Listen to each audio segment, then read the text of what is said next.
merci beaucoup chers internautes de la SSP TV ñu ngi leen di nuyu di leen ziar bu baax a baax kontaan ci ànd beeg la SSP TV comme ni ñu leen ko waxee à chaque fois dañuy fexe di lier l'utile à l'agréable bien sûr di leen indil actualité yi nga xamante ne nii moom ngeen di soxla ci loolu tey jii nii ñu ngi ñëw seet si koo xamante ne nii c'est l'un des gens yoo xamante ne ñoom ñooy bëgg a nekk maire de la commune de Yeumbeul Nord bien sûr je vais nommer monsieur Youry Sall moom la ñu seet si tey jii monsieur Youry Sall maa ngi lay nuyu.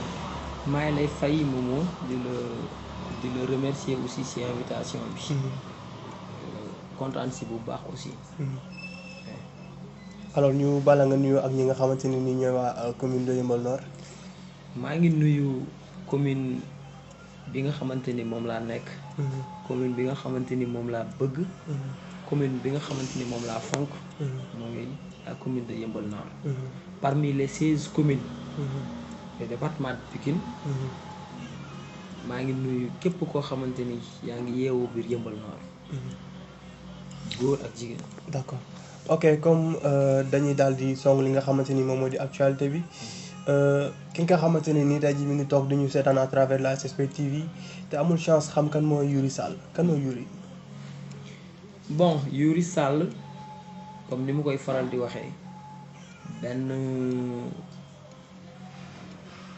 doomu aadama la xamante ni fii la juddoo. Youry Sall fii la juddoo si Yeumbeul. maternité Yeumbeul bii nii Youry Sall juddoo. le 11e mois 1982. Youry Sall nekk xale bu commencé ses débuts d'études. ki ko jàngal d'ailleurs ci arabe franco-arabe Oustaz Sarr mu ngi fii la dëkk. Youry Sall nekk aussi xale boo xamante ni commencé na ses débuts d'études élémentaires école bu ñuy wax Mamadou Madi Ndiaye Thiaroye. 6e ba CM1 ñu jóge Thiaroye ñëw fii nii nga xamante ni mooy commune Yeumbeul Nord. ma eggali fi sama étude élémentaire ci école Aynou Mady. Libaas Ka jàngal ma fa CM1 monsieur Ndiaye jàngal ma fa CM2. ma réussir sama CFE. ñu orienté ñu CM Kër Massar. comme boobu temps Mamadou Marim Diop moo fi nekkoon te dafa tuuti woon. xëy ñu si woon ñun ñëpp. man ma bokkoon si ñuy yóbbu woon CM Kër Massar. foofu laa commencé génn nag si étude yi. dem ba étude supérieure. dellu si waatuma Yeumbeul fii nii. Youry Sall xale la boo xamante ni aussi jël na ay engagement à bas âge. yu bari comme diriger na fi ay ASC. diriger na fi aussi ay mouvement. diriger na fi aussi ay association ainsi de suite. Youry Sall léppam daal fii la. Yeumbeul Nord. alors mu am loo xamante ne nii yaakaar naa ne mënuñu toog te duñu ko waxtaanee mu di relation boo xamante ne yow la woon ak l'actuel maire ñu dem ba benn instant ñu gis la yow aussi ngay yootu li nga xamante ne nii moom moo di photo est-ce que mën nga ñu indil ay leeral par rapport à ça. en fait comme man ni ma bokkee ci parti bi ñu wax APR. Alliance pour la République. nekk aussi cadre. ci Benno Bokk Yaakaar. national. comme départemental. ba egg ci niveau communal. ñu nekk fii 2014. nekk première élection boo xamante ne assisté naa ko. te aussi liggéey naa ci dox naa ci ay jéego yu am solo jamono jooju noonu. d'accord moom man maay 2e personne. bi mu seet si woon. pour wax ni dafa bëgg nekk maire. kër Momadou Djibi fii. d'accord en fait bi ñu ñëwee man j'étais invité comme tout le monde. je lui ai posé des questions ci kanamu ñëpp. mu tontu wax ay engagement am. comme expérience politique on avait Ousmane Ka. nga xamante ne jamono jooju noonu kuy tudd politique moom mu lay tudd. moom moo woon à l'époque ne ma Youry Yeumbeul fii ku fi nekk maire. zone Daaru moo la fal. nañ leen xool ñun suñu biir zone Daaru bi kan lañu fi fal mu diriger commune bi. d'accord wax ji marqué woon ma trop. ma xooloon ni boobu temps moom moo jógoon ak engagement. ma fekk si ko si loolu. après bi ma ko joxee sama parole en 2014. keneen ku ñëwaat damay naan joxe naa sama parole. politiquement noonu laa mës a mel. te ànd nañu aussi ci combat yu nekk waxtaan nañu téléphone échangé nañu fu nekk. ci ay téléphone nan la ñuy def ba mu conclure magistrature bi nga xamante ni moom mooy commune Yeumbeul Nord. yàlla di ñu suturaal ci suñu combat yi ci campagne bi yàlla di ñu suturaal aussi bi nga xamante ni bi ñu demee ba liste Benno bi gagné nga xamante ni dañoo war a désigner maire par conseil yàlla suturaal ñu aussi ñu dem rencontrer quelques conseils woo téléphone quelques conseils man personnellement dem naa ci ay conseils yu bari expliquer leen te boobu moom engagé wul woon sax pour dem rencontrer ay conseils mais ensemble defandoo nañ loolu ñu ñaar échangé nañ ci bu baax ma xeex ci ak moom mu xeex ci ak man ñeneen ñu bokkul ak man xeex ci ak ñoom ba yàlla tey mu def mu nekk maire loolu moom fu ma toog dama koy wax loolu dafay gën a compliqué parce que on n'arrive pas à comprendre koo xamante ne nii peut-être li muy yóotu ba mu koy yóotu yaa ak moom yéen a àndoon di ko xeex ba mu egg ci après ba def mandat ba desaat ba war a xool nu mu defee beneen mandat nga nekk de l'autre côté quoi nekk adversaire am loolu c'est un peu bizarre quoi. En fait c'est pas aussi compliqué que ça te aussi c'est pas bizarre pour man man sama cas damay jël exemple c'est le même cas que Macky Sall man ak moom ñoo nuroo parcours politique Macky ku ko xam ne 2000 waxuma 2007 moom moo fi tegaat Abdoulaye Wade moo nekkoon d'ailleurs son chef de cabinet moo nekkoon directeur campagne bi moo géré woon lépp moom moo gagné Idrissa Seck en 2007 Macky Sall bi mu demee ba loolu noonu yëpp am je ne dirais pas parti bi mais benn nit di ko xeex Abdoulaye Wade parce que dafa ne woon doom bi comme moo géré woon ANOCI nañ ko woo mu leeral ci biir assemblée nationale comme man maay président de l'assemblée nationale man nag sama cas c'est pas un cas financier man dañu ànd ñu ñaar campagne ndoo ñu ñaar gagné ndoo ensemble ñu amoon benn projet bu ñu élaboré woon ne lii mooy problème mu yëmbal lii mooy solution wu yëmbal problème yi nga xamante ni gisoon nañ ko fi jamono jooju noonu solution yi nga xamante ni gis nañ ko fi solution yooyu noonu début mandat bi en 2014 lu mu bëggoon pratiquer la en 2015 lu mu bëggoon pratiquer la mais xam naa dafa am ay laudateurs yu nekk ci wetam yu ko xamal ni ko ne Youri Sall mii fi nga toog la bëgg xam naa loolu poussé ko à ce que mu may xoolal un porte de sortie alors dama bëgg concrètement quoi parce que ànd bu demee ba nekkatul c'est parce que y a quelque chose quoi lan moo nekk ci suuf ba bala am lu ñagas ci seen diggante lu nekk ci suuf dara nekkul ci suuf li nekk ci suuf mooy moom laax moom personnellement dañu ànd gis ni yëmbal dafa am problème naa bâti ensemble campagne gagnandoo ensemble problème yu nekk yëmbal ñun ñoo ko ne problème yu yëmbal yi nii lañ koy saafaraay mu dem ba mu yàgg saafarawu non seulement saafarawu ko noonu mais suñuy conseil ñun doyetu ko c'est-à-dire déglootu leen déglootul parti bi déglootul base bi dafa doon dem moom ak xelam parce que xam naa ne aussi monsieur le maire bi moo commencé bari ci noppam mu yaakaar kii lépp mu yaakaar ni tout est permis alors que tel n'est pas le cas ñu freiné ko mu bañ ñu bàyyi ko mu dem instant bii nii les deux murs egg na sës na xam ne ni mënatul dem léegi nag ce qu'il cherche à faire mooy brouiller les pistes c'est-à-dire que mooy ñun suñu fi nga xamante ni moom la ñu bokk ñun ñëpp mooy alliance pour la république APR responsable yi nekk ci commune bi fii yëpp amul benn responsable boo xamante ne léegi moom ak responsable bi ànd nañu dafa jàppante ak responsable APR yu nekk ci commune bi yëpp responsable APR yi nekk ci commune bi pourquoi parce que dañ ko gëmloo ni ko ni ñii ëllëg mun nañ nekk say potentiel adversaire dañ ko gëmloo ni ko ni Youri Sall mii ni ñu ko gisee nii il est charismatique ku mun politique la day yàgg rek mais fi nga toog nii di nga ko toog nit ku ñuul dafa bëgg nguur dafa basé wu ci loolu bu au final ndeysaan mooy li may wax rek mooy li ñëpp di wax amul ay conseil au final dafay dem ba dugg ci loo xamante ne sax moom après daf koy regretter pour loolu noonu daf ñuy jaxase ñun ñi nga xamante ne ay responsable APR lañu ci commune bi.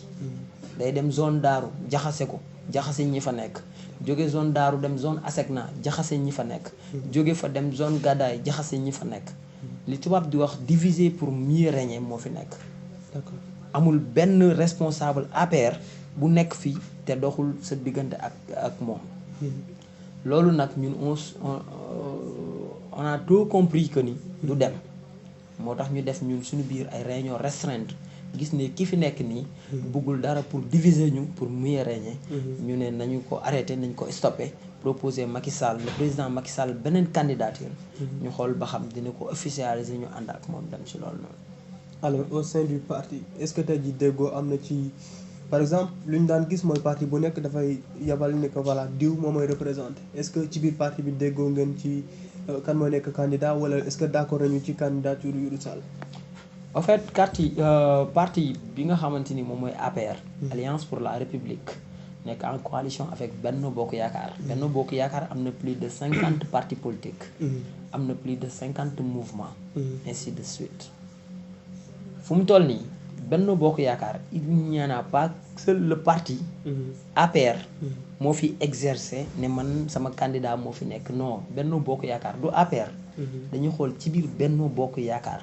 mais yow ak moom da ngeen a bokk APR. je sais. du il ne s'agit pas de APR Benno Bokk Yaakaar. dañuy xool problème yi nga xam ñoo nekk yëmbal. si majorité bi. majorité problème bi résoudre nañ ko. ñu tegaat ko fi. s'il n'est pas le cas. ñu xoolaat beneen projet boo xamante ni moom moo adéquat ak commune yu yëmbal. ñu xool kan moo mën a incarner ak piloter ko projet boobu. ñu jox ko ñu bàyyi ko mu jiital projet bi. d'accord te boobu on sait tous que ni. wax dëgg yàlla fii yëmbal li fi nekk ci ay problème man ñemewuma wax ni majorité bi saafarawu na. déedéet. fii ñun ñëpp xam nañu ni. yëmbal fii nii li fi saafarawul moo ëpp li fi saafara. kon nag y a problème comme y a problème responsable c'est-à-dire le premier magistrat de la commune moom mooy endosser les responsabilités.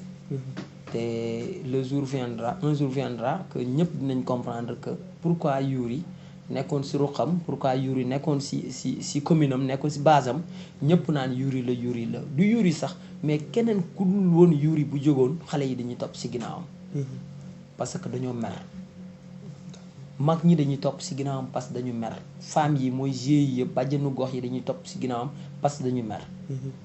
loolu moo waral ñu bëri naan ma pourquoi ñu lay parrainer ci ay programme yu bëri yoo xam ne dañu si doon parrainer monsieur le maire pourquoi yow toujours. parrainer wuñ ma parce que moom xaalis aw ma dara je n'ai rien. parrainer wuñ ma aussi parce que man maa gën a jantal parce que dama am forme. parrainer wuñ ma aussi parce que dama am flim. dañ may parrainer tout simplement parce que dañoo sentir ni yëmbal fii ci commune bi y a problème et solution bi Youri la. dañ ma def produit di ma jaay. public bi te maa ngi leen ci remercier ñoom ñëpp mooy monde sportif bi monde culturel bi tout comme monde associatif yi. alors mënuma bañ a ñëw ci point boobu. c'est quoi le secret de maanaam cohésion bi nga am ak jeunesse bu Yeumbeul Nord. en fait jeunesse yu Yeumbeul Nord man ak ñoom ça ne date pas d'aujourd'hui. parce que man aussi képp ku mënti wax man damaa ramper. man dama commencé de zéro. laa commencé parce que bi ma doogee ñëw fii je me rappelle très bien ku wax jeunesse nag da ngay jaar ci milieu sport. man bi may doog a ñëw fii dama fi fekk ay responsable yu bari yu nekkoon ci sport bi à l'époque. may dem terrain di seetaani comme ñëpp. ñu dem ba mu yàgg ñu ne booy bi il a de l'avenir ils m'ont proposé beaucoup de postes à l'époque. beaucoup de postes trop même. en 2009 Youri nekkal li mën leen déedéet bàyyi leen ma jàng seen wet. d'accord bi ma demee nag ba 2013 laa jël engagement ñu def ma président commission culturelle. président commission finance président commission président dem ba 2016. ñu def ma vice président de l'ASC. ma dem ba 2017 ñu def ma le président de l'ASC Bissap bi. d'accord étant président man rek sur fonds propres j'ai dépensé 2,350,000 ci ASC bi. recruter ay joueurs dem fu nekk ci monde sport bi. wax ak ku nekk. déglu ay conseils fu nekk def lu rëy ci ASC bi am lu rëy année boobu mooy benn année boo xamante ni football nañu ba toog si niveau zonal. amuñu défaite. d'accord. football nañu 8 matchs 8 victoires. xale yu kontaan trop si loolu ne ma Youri bés ni ki tey jàpp nañ la. d'accord. ça ne date pas à partir de 2018 mais ça date bien avant 2018. depuis loolu nag ma instauré woon si ASC Bissap bi système boobu la nit ñi nekk di continuer ba tey. ba tey moo permettre à ce que ASC bi di remporter ay trophées parce que dama leen xamaloon gëmaloon ni leen ni ASC. du rekk ni da ngay toog dem di supporter. ASC ça demande beaucoup de moyens. comme ça demande beaucoup de moyens lu si nit def rek. après da ngay gis ni revenu yi day baax. moo système boobu nag ASC ñu nekk si ASC bi comprendre nañ ko bu ñu jógee ci monde ASC ñu dem ci monde culturel yi. comme yéen seen côté journalisme yi comme côté musiciens yi ainsi de suite. ñooñu aussi dama leen teel a jàppale. dama leen woo fii ne leen man yàlla def na man côtoyé naa El Hadj Keita. côtoyé naa Sidi Diop. j'ai rencontré Wally Ballago Seck au niveau national. mais bi ma xoolee ba xool gis naa ni talent yi nekk si ñoom. ñu ngi ci yéen. fii laa leen dajale ñoom ñëpp boobu temps ñu ngi dem Oscar des vacances. ma ne leen dam leen di appuyer. dam leen di teg sama loxo dam leen di jàppale. kenn ku si nekk si yow ma xool lan nga soxla ma dem uti ji ko bu ma ko amul. jàpp si teg si sama loxo ba tey ñoom dañoo jàpp ni Youri daf leen lebal te dañ ko war a fay. te tel n'est pas le cas sax. mais nag comme loolu lañ jàpp aussi baax na. moo tax man ak ñoom ça ne date pas d'aujourd'hui mais dafa yàgg. leneen nag li ëpp importance mooy lan moo waral cohésion c'est-à-dire lan moo waral relation Youri Sall ak jeunesse bi. mooy Youri nag jeune la. d'accord. damay faral di ko wax sama slogan ne je suis un jeune au service de la jeunesse. Youri Sall benn jeune la bu nekk ci service su ndaw ñi. xale nag problème bu xale rek la ko mun tiis. man benn jeune fii nii amul gàcce amul kersa jàkkaarloo ak man ne ma Youri dama am problème sàngam. xale yi léegi dañoo rusal jàkkaarloo seen papa yi seen yaay ne dañu am problème sàngam. mais rusuñu jàkkaarloo ak seen morom ne dañu am problème sàngam. c'est ça loolu mooy sama force. te force boobu noonu nekkul loo xamante ni dañ koy dindi du jour au lendemain. non loolu daal xam naa ni moo ma relier ak jeunesse bi. d'accord dama bëgg concrètement ñu ñëw ci li nga xamante ni moom moo di ànd bi. parce que ñaari nit pour man bu ñu demee ba nekkatuñu c'est parce que y a quelque chose concrètement quoi boo xamante ne nii peut-être ñàkk a déggoo ci ay idées wala dara loo xamante ne nii moom moo indi nga jóge ci wetam. en fait ITV bi yëpp du ma ko concentré wu sur le maire du ma ko consacrer le maire Daouda Ndiaye. parce que j'ai des projets j'ai des ambitions. mais li ma xam lu may wax si moom. moom Daouda. mooy que ay nit ñëw nañ fi. une fois du jeex. ne ma Youri dañ la bëgg a réconcilier ak Daouda. ma ne leen jarul ngeen may réconcilier ak moom parce que man rëyuma. il suffit que mu liggéey yëmbal. man Youri ma fekk si ko. maa koy fekk ji ba fi mu nekk ne ko amoo morom jàmbaar nga. nan nga bëgg ma jàppalee la. loolu wax naa leen ko. à multi reprises bu ñëwee fii même réponse laa leen di jox ñu delluwaat ko ci moom. boo leen gisee ba tey man ak moom mënuñu fexe ji ko. parce que liggéeyul yëmbal. te ñun ñaar suñu ànd bi depuis 2014 trahiruma man. mais dafa trahir commune yëmbal. dafa trahir la communauté bi nga xamante ni ñoom ñoo nekk biir yëmbal nord. trahison boobu nag ça doit payer cher man jeune la fougue de jeunesse bi daf ñuy jàpp. en plus daf ñuy gunge fu ñuy dem. du man kese de yàlla xam ne ni fii ci yëmbal nord laa wax ni munoo tëdd man munuma tëdd te woowuñu ma plus de 4 5 6 wala 7 réunions restreintes. nan la ñuy def ba am ay solution yoo xamante ni dañ koy def ci au niveau communal. parce que ki ñu gis nii yaakaar la woon mais yaakaar bi dafa tas. dafa tas suñu yaakaar ñun jeunesse bi. tas ci képp koo xamante ni biir commune fii nga dëkk. damay faral di wax Daouda. ku ànd ak moom ci commune bi fii nii. da nga ànd ak moom pour ñetti affaire benn bi mooy da ngay bokk ak moom famille. dina bokk kër. nga xam ne kii sama mag dafa nekk maire wala dafa bëgg nekkaat maire naa ko jàppale. beneen bi da ngaa ànd ak moom parce que dafa am lu mu lay jox. nga koy yóbbu ci ay nit wala lu mu lay jox nga koy yóbbu sa kër. loolu mooy deuxième. la troisième mooy da ngay ànd ak moom parce que yuuri neexu la. non mais sérieux fii bari na fi ñuy ànd ak Daouda fii. dañuy ànd ak ñoom parce que yéene wuñu yuuri dara. booy bi neexuñu. lan moo leen déranger si yuuri parce que dama man maa dàq Daouda. maa gën a jantal en fait lan moo leen déranger si man parce que maa ko gën a jantal. parce que xale laa comme ñoom. am ambition bu ñu amul. parce que xale laa comme ñoom am engagement bu ñu amul. mais c'est quoi ça être maire mooy li ma Alioune Badara Cissé doon wax ABC. il m'avait dit que ni Yuri xuusal vous savez le pourquoi. maire député ministre président haut conseil des collectivités territoriales du lu ñu bind ci jë. nekkul lu nit di judduwaale nekkul lu ñu destiné benn famille nekkul lu ñu destiné benn tribu. loolu ay choses faites dans la vie la. kenn ku ci nekk mun na ko am. man mun naa Macky Sall bu ko nee nekk président soxla wu ma nekk président mais bu nekkatul président pourquoi pas man ma osé li ma bëgg nekk président. kan moo ma koy xañ. mais sénégalaise là d'après tout sénégalais là d'après tout. li gën a graaw mooy sama carte d'identité bu ma la ko génne woon mooy sama carte électeur bu ma la ko génneeloon. si commune bi laa dëkk. et bien sûr ñoom it fi lañ dëkk. kon man am naa droit ne dama bëgg nekk maire commune. non loolu kay kenn sañ la ko bañal. merci ñetti yii nii. soit da ngay nekk famille am wala nga topp ko. mooy li booy tuddee daw dépense. wala nga contre Yuri. alors tey jii nii. su ma la déggee dafa mel ni dafa am benn manquement bu am boo xamante ni jàpp nga ni yow yaa ko war a mën a ñëw remplir quoi. en fait man dama am benn mouvement bu tudd taxawu Yeumbeul Nord. ma am si biir mouvement bi ñu toog ñun ñëpp si réunion. gis ni dañoo war a am projet. ñu am benn projet tuddee ko taxawu 84 pourquoi taxawu 84. taxawu baat moo olof la étymologie ñun ñëpp xam nañ lu muy tekki. 84 mooy 84 quartiers yu nekk commune. quand on dit taxawu 84 ça veut dire que dañu bëgg taxawu Yeumbeul Nord.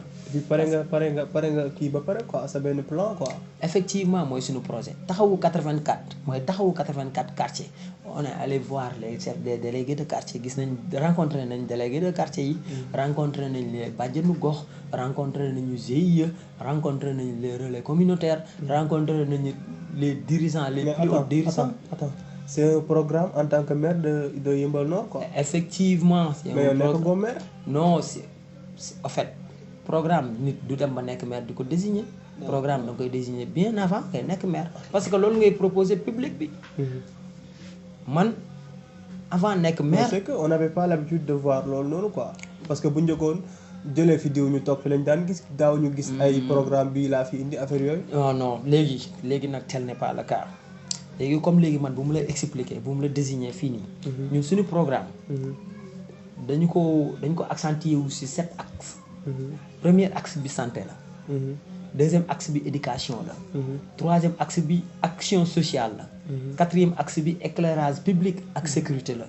cinquième axe bi nga dem ci environnement assainissement ak cadre de vie. septième axe bi nga ñëw ci réseau routier point par point axe boo ci gis nag dafa am ay branches. fu mu toll nii comme léegi bu ñu demee ci premier axe bi nga xamante ni moom mooy santé. ñu ne santé moom mooy premier axe bi ñu ne santé détecté nañ ci 5 problèmes. am nañ ci 8 solutions. muy yan.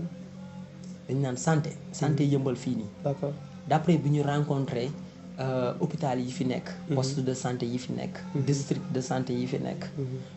Eva Marie Coll Seck ainsi de suite ñoom ñëpp bu ñu leen dégluwee. signalé nañu ni liñ ñu signalé bi ñu ko additionné dañoo gis ni. ci côté santé am na 5 problèmes.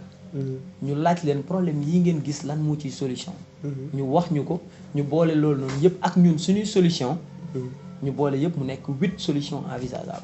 d'accord après ci 5 problèmes yi nga xamante ne détecté nañ ko ci santé. léegi nga ñëw ci deuxième axe bi mu nekk éducation. éducation d'après bi ñu demee rencontré ci éducation. ñi nga xamante ni ñoom ñooy école yu nekk yëmbal. léegi nañ jël rek ci école yu nekk yëmbal fii nii. école élémentaire comme ñu ne léegi commune yu yëmbal fii. ñu ne am na 38 écoles. d'accord ñu ne commune yu yëmbal am na 38 écoles. 6 écoles publiques 32 écoles privées. à l'époque.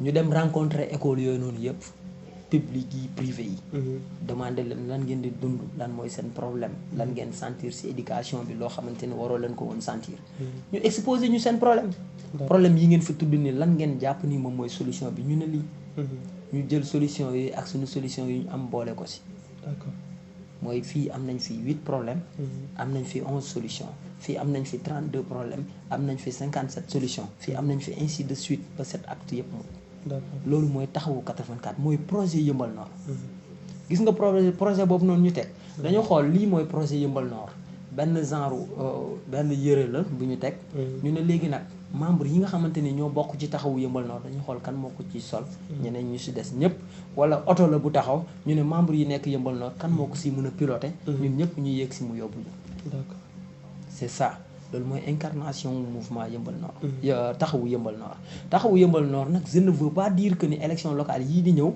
day dem comme candidat non d'accord man APR laa bokk te gars yi dañu ne man la ñu jiital ci taxawu Yeumbeul Nord man la ñu gis ci vision ak projet wu Yeumbeul Nord kon nag man naa dem déglu ji sama parti naa dem déglu ji sama coalition c'est-à-dire le parti Alliance pour la République ak coalition Benno Bokk Yaakaar bu ñu trouver que ni Yeumbeul li fi saafarawul bariwul li fi saafara fii ni Yeumbeul bariwul ñu ne léegi dañoo trouver beneen solution boobu ñu trouver vision la léegi nañu xool kan moo koy piloter ñun waa Benno ñun waa APR ñun ñëpp ñu ànd si s'il trouve que ni Youri Sall candidat idéal la ñu jiital ko si loola boobaa man ak sama mouvement ak ñu topp sama ginnaaw yëpp dañuy ñëw ànd ñu dem bokk ci liste Benno Bokk Yaakaar et s'il trouve que ni dafa am keneen ku ko war a piloter loolu aussi yëpp lu ñu war a waxtaan la mais nag am nañu possibilité am nañu force te li gën a am importance moo nekk si ñun mooy base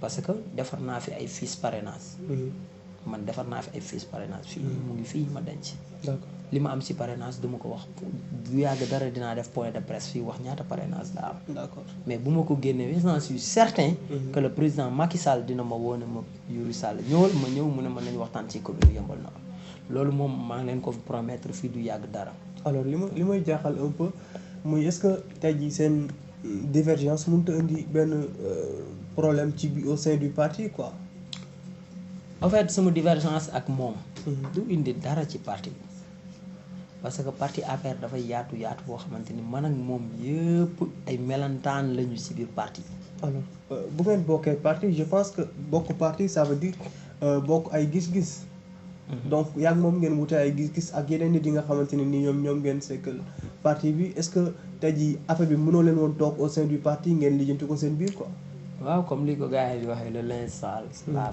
famille d'accord en fait li ñu xamul ci élection locale mooy li gars yi di faral di wax élection koñ la élection locale élection koñ la kooku du lu ñuy waxtaan ci parti mën ngeen dem toog ci parti bi toog ci siège bi waxtaan ba tënk ñëw fii ci koñ bi fekk fi beneen réalité comme li ma lay expliquer fu mu toll nii bu ñu demoon ñun léegi fu mu toll nii suñu siège social ñu waxtaan fa parti bi Macky Sall convoqué ñi nga xamante ne ay responsable lañ ci biir commune Yeumbeul Nord convoqué ñun ñëpp toog ne problème dafa am Yeumbeul Nord nañ trouver solution bu fekkee dafa jiital ak l'actuel maire bi fi nekk nii bu ñu ñëwee fii ne ñun mënuñu wax waa Yeumbeul lu dugg seen biir nopp yi parce que gis nañu mu régné 5 ans def fi dara alors c'est quoi la réaction des autres gens yi nga xamante ne nii ñoom ngeen nekkandoo au sein du parti en fait man engagement bi ma am moom la ñëpp am parti bii nii parti bi nga xamante ni moom lañ nekk mooy Alliance pour la République waxuma la man ni ma bëggee nekk maire saafara jafe-jafe yi nekk biir Yeumbeul noonu la ko Matar Diop bëggee nekk noonu la ko Lamine Lay waree nekk noonu la ko Alpha Oumar Sow waree nekk noonu la ko Bass Nouhoum li waree nekk noonu la ko Dior Ndiaye waree nekk noonu la ko Sidika waree nekk Aline Diop waree nekk Abdoul Sidi Seck ainsi de suite noonu la ko ñëpp waree nekk parce que y a tant de problèmes ay problème kese la Yeumbeul foo dox problème la wax naa ko fi barki démb ci côté subvention ASC yi sama page Facebook ma publier fa ne monsieur le maire subventionnel ASC yi parce que soxla nañ ko man lan moo tax ma xam ko parce que damay yëngatu ci social fii laa toog président ASC yi di la woo fu nekk ñëwal nga jàppale ñu suñu ASC yuur yi ñu ngi sonn ñuur yi jàppale ñu si suñu ASC ñu ngi dee ba sànq rek bi may wàcc bi may def WhatsApp bi ma xool am ku ma ne samedi dañuy fubal te du ASC Bisaab bi samedi dañuy fubal monsieur le maire Youri Sall ba tey dara nekk gu fi kooku nga yaakaar ni bu subventionné woon ASC yi depuis léegi problème boobu dinañ ko am demal ci commune yi nga xamante ni ñoom ñoo nekk ci département wu Pikine demal commune par commune nañ dem Pikine Est nañ dem Pikine Ouest da ngay fekk Pape Gorgui Ndong barki démb la subventionné ay ASC bu nekk mu jox la 500000 demal ci Issa Diop di nga fekk mu subventionné ay ASC demal ci Coumba Ndofène da ngay fekk mu subventionné ay ASC maire boo demal Obama Abdoulaye Pouye da ngay fekk mu subventionné ay ASC ñoom ñëpp subventionné nañ seen ASC parce que dañ jàpp ni président yi dañ ko soxla ak ASC bi aussi daf ko soxla ñoom dañuy téye xaalis yu subvention bi du seen xaalis xaalis la boo xamante ni conseil municipaux yi ñoo ko voté teg ko ci commune bi mettre ko en disposition sport ci sport la war a dellu yow li nga moomul boo ci nay li nga moom fan la si nit ñi jëm moo tax nag bi ma ko defee conseiller yi jël capter benn image boo xamante ni benn publication boo xam moom laa defoon 2017 étant maire waaw di ko publication bu ma defoon 2017 nga xamante ni boobu président ASC Bisaab bi laa ba pare titré ko VAR non mais sérieux conseil là cabinet ñoo capturé sama publication en tant que président de l'ASC Bisaab bi def ko naan VAR ma ne leen yéen xamoo leen luy VAR xam ngeen lan mooy VAR ma ne leen jamono jooju mooy remercier maire actuel bi nekk fii ci commune bi président ASC bu jotee subvention président ASC bu jotee subvention même bu fekkee mook maire actuel jaaroo wuñ taar il est impératif dafa logique la ci moom te aussi lu logique la laa lay wax ni ci moom mu bind benn note remercier maire bi remercier cabinet bi remercier conseil municipaux yi 2017 j'étais maire dama recevoir subvention du man maa ko jot ASC bi moo ko jot ma ne ko en mon nom en tant que président de l'ASC Bisaab bi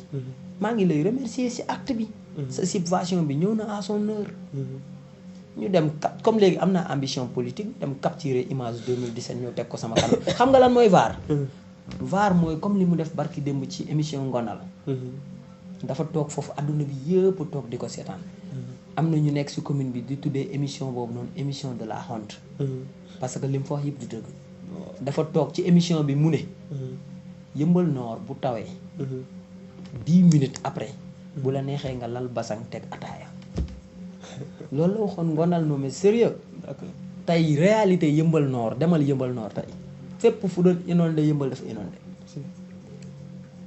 loolu mooy VAR man informaticien laa bu ma neexee ma dem télécharger vidéo bi tey daal VAR xew quoi waaw bu ma neexee ma dem télécharger vidéo bi coupé fi muy waxee loolu comparaître ko ak réalité bi nga xamante ni moo am biir Yeumbeul Nord loolu mooy VAR mais am na ay projets yu gën a fiable yooyu noonu soxlawuma boobu may naa leen ko d'accord waaw alors tey jii nan ngay def ak nit yoo xamante ne nii mën naa ne seen i nit en commun lañ ñoo xamante ne nii am nga ay relation ak ñoom de même ñoom tamit am nañ ay relation ak moom est-ce que loolu du indi parfois ay jiixi jaaxa sa diggante ak ñooñu non du indi dara vous savez le pourquoi parce que da ngeen jegante quoi en fait en fait am na si ñoo xam ne ñooy ànd am na si ñoo xamante ni ñooy ànd loolu tamit c'est tout à fait normal parce que même yonent bi sallallahu alayhi wa sallam Muhammad bi muy woote fii yonent nijaayam yi ñoo ko doon weddi papam yi jarbaatam yi ainsi de suite waxuma yonent laa nag mais mi sa exemple lay joxe ce que je veux dire que mooy ñi nga xamante ne tey samay xarit la ñuy dañuy ànd ak man ba pare dellu di ko fréquenter xam naa dañoo bëgg gagner 2 fois dañu bëgg sûrement dañu bëgg gagner 2 fois bu ma nekkee maire man mënuma leen tere ñëw si man dañuy ñëw par force. da ngay ubbil porte transhumance yi quoi. effectivement non du ubbil porte ma ne ñoom miin nañ ma miin boo xamante ni bu ma nekkoon maire de la commune de Yeumbeul Nord tey munoo wax ba duñ dugg si commune bi dañuy ñëw force waa ji munul nekkaat maire mais yàlla xam yàlla rek non yàlla rek moo xam bu nekkaatoon maire ñoom dañuy continuer di bénéficier wu bu ma nekkee maire dañuy ñëw si man mooy gagner 2 fois dañoo ragal rek waaw dañu ragal rek. est-ce que ñoom duñu am problème mu choix wala genre yooyu. en fait du problème mu soit problème bi xam nga lan la. mooy c'est tout à fait aussi normal. te dama si ànd ak ñoom man awma si problème. bi ma demee ba am engagement pour nekk maire dama leen convoqué ñoom ñëpp toog leen wax leen sama ambition dama bëgg nekk maire. majorité bi. sama xarit yi majorité bi. bu ñu nekkee 11. 9 yëpp dañ ma ne Yuri yow laay soutenir. d'accord à l'occurrence 3 personnes. ñetti nit ñoo ne mënuñu la soutenir. parce que dafa am ci loo ñu fekk. ñetti nit ñoo ma ne mënuñu la soutenir parce que amuñu raison sax. waaw mais li ma am li may gën a dolli foofu noonu c'est normal et légitime. am nañu droit far fu leen neex. mais wërsëgu kenn ku si nekk si ñun yàlla moo ko yor. gëm naa ko te ñoom aussi gëm nañ ko loolu mooy l'essentiel pour moi. d'accord tey jii nii à part programme bi nga ma woon léegi muy. taxawu 84 taxawu 84 est-ce que mën nga ñu wax concrètement lan nga mën a promettre askan bu Yeumbeul Nord. li ma mën a promettre askan bu Yeumbeul Nord. naa ko def ci benn phrase. askanu Yeumbeul Nord yëpp. maa ngi leen di promettre. Yeumbeul bi gën bi ngeen di dund nii. bis boo toogee ci bis bu ma nekkee maire. de la commune de Yeumbeul Nord maa ngi leen di promettre. Yeumbeul bu gën Yeumbeul bi ngeen nekk di dund nii. Yeumbeul bu ko gën 27 fois. waaw un Yeumbeul plus meilleur un Yeumbeul émergent. que bu différent ak bii nii quoi. waaw. alors boo amoon tey jii message boo xamante ne ni da nga koy lancer à l'égard de la jeunesse wala boog askan bi nga xamante ne ñoo nekk biir Yeumbeul Nord lan lay doon. en fait message bu may lancer ci askan wala jeunesse su Yeumbeul Nord.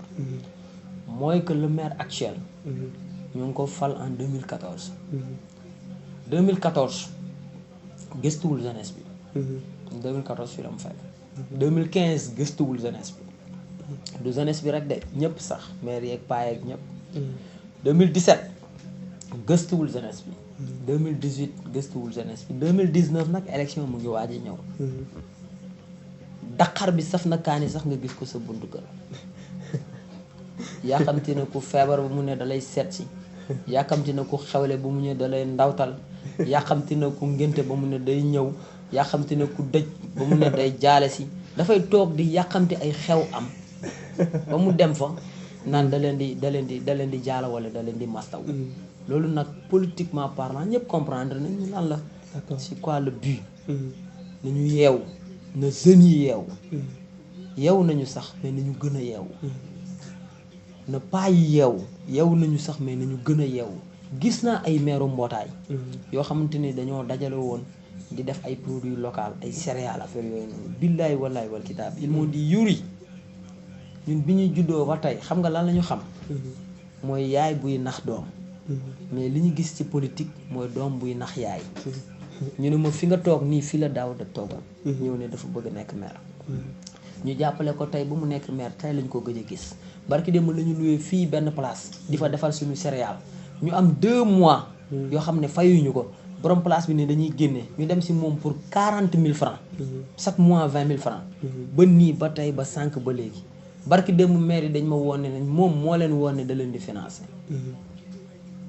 pour bu gañewaatee dawloo waat leen yeneen 4 ans. na nit ñi yeewu. it's time am na benn émission bu ñu doon jàllale le 2STV bu ñu tuddee woon bu Fata tuddee woon à l'époque wake up. c'est-à-dire yeewul. suba teel mu ñëw di fëgg buntu nit ñi naan leen yeewu leen. mu ngi ko copié woon 13TV. mais quoi qu'on puisse dire ñun ñëpp xam nañu ni it's time dafa jot pour képp ku dëkk Yeumbeul Nord yeewu. Yeumbeul Nord parmi les 16 communes. ci département wu Pikine moom mooy commune bu ëpp nit. moom ak astafurlah après commune Kër Massar. Yeumbeul Nord moo occupé 2e place avec 14,4%, c'est-à-dire commune bu ëpp après Kër Massar moom mooy commune bu ëpp nit. commune bu ëpp nit foofu ay ñaata ressources ñoo fa judd. du jeex. kon pour man pour développer Yeumbeul Nord yomb na. mënuñu am un budget de 960 millions et plus. mënuñu joxañ baaraam xam nga yow mënoo ne man damaa ànd ak monsieur le maire bi fi nekk nii. parce que dafa am lu mu fi def lan la fi def. xam nga sànq dama la ne ñetti mbir nga mën a ànd ak monsieur le maire. benn bi day nekk sa membre famille. mënoo ko fi bàyyi dem di si leneen. wala mu nekk koo xamante ni daf lay joxel dépense seen kër. wala nga nekk koo xamante ni Yuri Sall neexu la. mais mënoo ne mukk damaa ànd ak monsieur le maire. parce que dafa liggéey Yeumbeul lan la fi def. yes Yeumbeul sur Seine chaque le 31 décembre mu andi ñu ay boobu moom neex na moom. non mais xam nga lan mooy yees Yeumbeul sur Scène. yees mooy 365 jours. 365 jours. damaa liggéey 360 jours ci misaal. 365e jour bi nañ leen dem ñu fete ko. mais yow liggéeyoo 0 jour. nga ne dernier jour bi nañ ko fete. c'est quoi ça ñu ngi jot ci Aïda Samb xam nga Aïda Samb ngeen jot. waaw mais pourquoi pas Youssou Ndour. waaw oui bien sûr. pourquoi pas Wally Ballago Seck. comme imam Bara Diouf imamam mu ngi ko fi indi. pourquoi pas tant d'autres artistes yu mel noonu. Aïda Samb mais am na sax ñu naan Aïda Samb mooy loolu. relation ak Aïda Samb beneen affaire la. moo tax mu fi ñëw di fi jaabante comme ça. de passage moom ma tooñ ko monsieur le maire gars yi ne ne Aïda Samb y a quelque chose. mais sérieux moo tax Aïda Samb chaque année bii di ñëw sax Aïda Samb mooy ñëwaat. non bii danañ parce que y a quelque chose. waaw loolu noonu en fait man waxuma ko mais moom sûrement dégg na ko. li may wax si loolu mooy Yeumbeul sur Scène c'est bien c'est beau. parce que dina dundal un peu le monde culturel. aussi suñu tali mënuma wax nag te waxuma ko. mooy tali bi nga xamante ni moom axe bi nga xam moo jógee tali bu xonk. dem ba marché Fadoumbeya jóge marché Fadoumbeya jaar cité comico jóge marché Fadoumbeya dem Kër Massar. tali boo xam ne depuis 1996. la fi maire bi fi nekkoon à l'époque ñëwoon def fi ban bi ñu tuddee ko latérite rouge. latérite boobu noonu moom la gars yi tuddee loolu moo indi tali bu xonk. xam nga dama koy wax léegi ci samay wax. ne historique bu Yeumbeul jógewul ci Yeumbeul moowu lébu la. yombal la tudd. jóge ci Souleymane Diop mu créé. yombal ci lébu mooy tool. maa ngi dem ci sama yombal yi. maa ngi dem ci sama tool bi. gars yi nag jël moo bi ci Yeumbeul. loolu moo indi moowu Yeumbeul. d'accord gis nga loolu noonu moo poussé à ce que tali bii ngay gis ni ñu tuddee ko tali bu xonk parce que 96 97 lañ fi def latérite rouge. mu nekk ban bu xonk cur gars yi tuddee ko tali bu xonk. boobu ba tey ban bi moo fi nekk du compétence am certes. mais bu fekkee dafa jël ay ñoo xamante ne ay illettrés lañ. dugal leen ci biir néegam moom. ne leen tali bi maa koy defar. ñooñu jël seen téléphone di jouer comédie. di jouer théâtre comme ça neex jël seen téléphone seen snipe ñu commencé defar canalisation ñu jël seen snipe xool leen tali bi ñu ngi koy defar mais sérieux xool leen tali bi ñu ngi koy defar. ñu dem ba mu yàgg tali bi pause nit ñi ne leen defoo leen fi. d'accord xam nga depuis boobu bu ñu teniroon une langage de vérité c'est-à-dire ne tali bi du suñu compétence. voilà du nekkul du monsieur le maire moo koy def. mais nag mun na si dox jéego yu am solo yan jéego la. moom maire mun na dem si ñi nga xamante ni. tali bi seen compétence la mu wax ak ñoom ne leen tali bi jël leen ko boole ko ci seen kii prioritaire yi. pourquoi parce que tali bi moo bokk na si benn axe Sénégal yoo xamante ni. amul voie de contournement c'est-à-dire munoo wiir munoo jaaree fenn. benn axe bii rek nga am pour accéder marché Fadoumbeya. loolu bu leen ko waxoon gars yi dinañ ko jël au sérieux parce que tali yu yoo xamante ni nekkuñu sax priorité pare nañ fi. te bii nii ñun adduna bi yëpp xam nañ ne Yeumbeul depuis 96 ba tey ñu ngi koy jooy. loolu mën na ko mais def ko. xeex naa fi aussi bu ma nekkee président ASC terrain bi fii nii. terrain bu nekk fii. ñu amoon benn dispensaire benn espace bu ñu fa mayoon pour dispensaire. jeunes yi nekk fii à l'époque paa yi ak kii ñu ne soxlawuñu dispensaire. comme am nañu benn espace bu toll nii buñ ci dolli woon 6 kër. boobu kër amu fa terrain kese la yor naa vidéo yi fii sama kii. buñ ci dolli woon 6 kër dinañ am espace bu yaatu boo xamante ne dinañ ko def espace public. jeunes yi dinañ fa mën a di divertir. paa yi dinañ fa mën def seen organisation maire yi dinañ fa mën a def seen lépp lu xew fii ci zone daaru foofu lañ koy defee. à l'époque ma ñëwoon si moom ne ko nañ trouver solution pour lii parce que ñëpp moom lañ bëgg. benn jour laa yow booy woo ma fi téléphone am na kuy tabax fii. ci digg terrain bi ma ñëw xool gis kuy tabax si digg terrain bi ma woo ko téléphone ne ko monsieur le maire nañ jàppale ñii ñu jot ci terrain bi. mu traîné. ko continuer di tabax. te à l'époque gis nga terrain yooyu noonu nekkoon foofu. ñooñu seen borom ay 1,5 million 2 millions lañ ko jëndoon.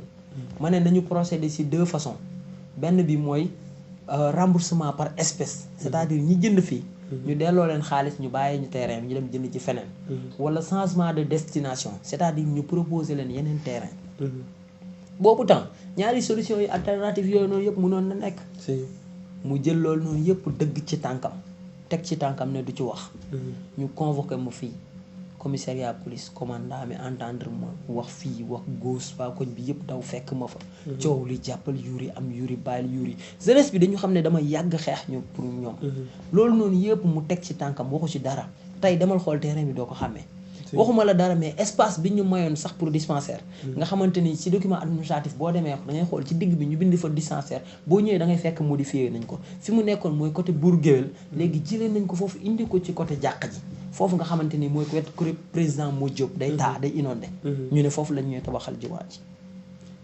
ñu ne kan moo indi loolu ñu ne quelques jeunes ñoo ko voté ak quelques délégués de quartier loolu benn jeune yëgu ko fi loolu mu nekkaat beneen trahison boo xam ne tegaat na ko ci kaw zone Daaru loolu noonu yëpp mu nekk ay trahison yoo xamante ni c'est impardonnable kenn du ko jéggal te on va continuer à dénoncer dañuy continuer di wax dañuy continuer di xeex loolu ba nit ñi xam ñun suñu degré engagement fan la toll si loolu noonu moo tax pour loolu noonu jeunesse bi dañoo gis ni Yuri dafa nekk di leen xeexal ñu ne nañ jàpp Yuri jeunesse bi dañoo gis ni ki fi nekk nii defarul leen dara ñu ne ko nañ jóge 2019 la mës a jël benn somme xaalis bu toll nii jàppale ko ASC bi booy yëguñu ko sax parce que dañ ko doon laaj 2014 2015 2016 2017 fan la nekkoon yooyu yëpp deful dërëb bàyyi ba 2019 nga xamante ni juin wala mars mooy élection yi muy profité ci conscience su nit ñi amuñu ay conscience yuy jaay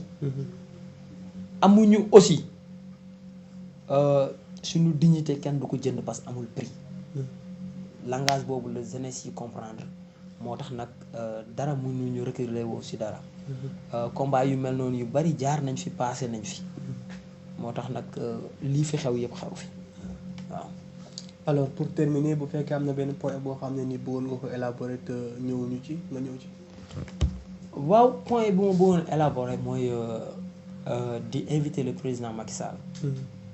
am na certes ay RGI c'est-à-dire ay renseignements généraux yu nekk fii ci commune ñu ngi koy informer situation actuelle commune bi xam na ni ki fi nekk ki fi jiite ñu ko bëgg ci commune bi bariwul mu xool yëmbal am na ay potentiel yi fi nekk am na ñoo xam ne ñu ngi ci parti bi fii ku mel ni Yuri Sall ku mel ni Lamine Lay ku mel ni ñoom Bass ku mel ni ñoom Alpha ñoom Dior am na ay potentiel yoo xamante ni ñu ngi ci parti bi yàgg si loolu ñu ngi fii si Yeumbeul Nord na xool si ñooñu ku si gën a nekk jeune wala ku si nekk jeune wala ku si yor carrière boo xamante ni ku mën a diriger nga ñu yóbbu ko mu diriger di nuyu responsable yi nga xamante ni boobu ba tey dañ leen di gis ñu nekk suñu wet di xeex pour survie wu parti bi ku mel ni Samba Demba Ndiaye honorable député l'Assemblée nationale ku mel ni Assane Sylla nga xam ne moom mooy coordinateur communal ku mel ni aussi Mansour Sow nga xam ne moo jiite mouvement émergence ku mel ni ñoom Mbaye Dièye ainsi de suite ay responsables yu mel noonu yëpp maa ngi leen di nuyu de passage parce que aussi waroon naa ko débuter bari nañu sax mais bu ma nekkee di lim fii damay juum mais comme responsable yi ma fi wax ñoo gën a mag maa ngi jël sama nuyoo teg ko seen loxo ñu jàllale ko yeneen responsable yi nga xamante ni fàttewuma leen sax mais mënu ma nekk fi continuellement di lim quoi waaw leneen li mooy di wax comme ni mu ko waxee woon sànq jeunes yi nañu yeewu fàtte xaju fi jeunes yi man président Yuri Sall président du mouvement taxawu Yeumbeul Nord man Yuri Sall futur maire de la commune de Yeumbeul Nord maa leen di ñaan lillaay wa rasuuli ngeen yeewu fàtte xaju fi 2014 2015 2016 2017 2018 fàtte xaju fi 2019 bu ñu jënd seen conscience 2019 bu ñu jënd seen dignité amul prix loolu laay wax képp koo xamante ni biir Yeumbeul Nord la dëkk ñi topp actuel maire ñooñu am na nu leen nit ñi tuddee moo tax nag ak nu mu munti demee maa ngi sant SSP bu baax di leen gërëm ci invitation bi di wax ni du yàgg dara am na ay conférence de presse yu bari yu ñuy waajal incha allahu rabbi dinaa leen woo ñeneen ñu mel ni yéen incha allah ñu ñëw assister si. D'accord. waaw. merci beaucoup. merci beaucoup Momo di kontaan bu baax ci invitation ak question yu pertinent yi ma posé fii nii jërëjëf. alors mi ngi noonu gis ngeen bu baax a baax waxtaan bi nga xamante ne nii sekk nañ ko ak ki nga xamante ne nii moom moo di comme ni mu ko waxee léegi futur maire monsieur Youri Sall li nga xamante ne nii moom moo leen soxal à chaque fois moom lañ leen di indilaat fii ci SSP TV di leen jox rendez-vous ci beneen interview ak beneen invité merci beaucoup.